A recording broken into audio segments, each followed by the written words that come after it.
1986 में 1,05,00,000 बलून्स को downtown Cleveland में रिलीज किया गया। ये एक चैरिटी इवेंट था और इसका मकसद ग्रोइंग सिटी क्लीवलैंड को दुनिया के मैप पर लाना था। लेकिन ये इवेंट एक शानदार शो बनने के बजाय इतिहास में एक डेंजरस डिजास्टर बन गया। इस इवेंट का नाम बलून फेस्ट था और ये क्लीवलैंड की इमेज बदलने की कोशिश थी, क्योंकि उस समय शहर की रेपुटेशन अच्छी नहीं थी। सिटी लीडर्स ये दिखाना चाहते थे कि क्लीवलैंड एक वर्ल्ड क्लास सिटी बनने की तरफ बढ़ रहा है। पिछले साल डिज्नीलैंड ने बिगेस्ट बलून लॉन्च का गिनेस वर्ल्ड रिकॉर्ड बनाया था। इसलिए सिटी लीडर्स ने सोचा कि अगर वे डिज्नीलैंड से ज्यादा बलून्स उड़ाएंगे तो शहर की इमेज बेहतर हो जाएगी। इसके बाद यूनाइटेड वे ऑफ क्लीवलैंड ने प्लान बनाया कि लगभग 1,05,00,000 बलून्स उड़ाए जाएंगे। इस इवेंट की तैयारी में लगभग 6 महीने लगे और एक बहुत बड़ा नेट बनाया गया जिसका साइज एक सिटी ब्लॉक जितना था।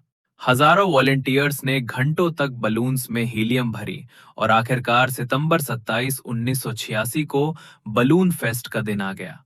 लेकिन उसी समय लेक ईरी के पास एक दूसरी घटना हो रही थी। पिछली रात वहां एक सीवियर स्टॉर्म आया था और तूफान से लगभग 1 घंटा पहले 2 आदमी फिशिंग के लिए लेक में गए थे। 27 सितंबर की सुबह उन्हें उनके परिवार ने मिसिंग रिपोर्ट किया। उनकी बोट लेक में खाली मिली और कोस्ट गार्ड ने तुरंत सर्च ऑपरेशन शुरू कर दिया। उधर क्लीवलैंड पब्लिक स्क्वायर में 1 लाख से ज्यादा लोग बलून लॉन्च देखने आए थे। लेकिन मौसम फिर खराब होने लगा और एक बड़ा रेन स्टॉर्म शहर की तरफ आ रहा था। बलून्स पहले ही फिल हो चुके थे, इसलिए ऑर्गेनाइजर्स ने उन्हें समय से पहले रिलीज कर दिया और 1,05,00,000 बलून्स आसमान में उड़ गए।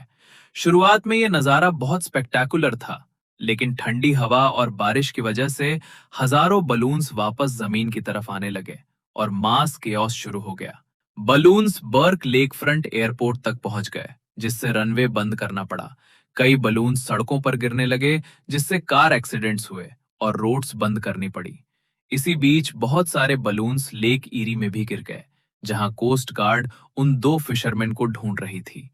प्लान के अनुसार सिर्फ 10% बलून्स लेक में गिरने थे, लेकिन लगभग 60% वहीं गिर गए, जिससे सर्च और मुश्किल हो गई। आखिरकार 29 सितंबर को कोस्ट गार्ड ने सर्च बंद कर दिया और कुछ समय बाद दोनों फिशरमैन की बॉडीज किनारे पर मिली। बलून फेस्ट को 1988 के Guinness book of world records में शामिल किया गया, लेकिन ये सिर्फ उसी एडिशन में रहा और बाद में गिनेस ने बलून लॉन्चिंग की कैटेगरी को ही खत्म कर दिया।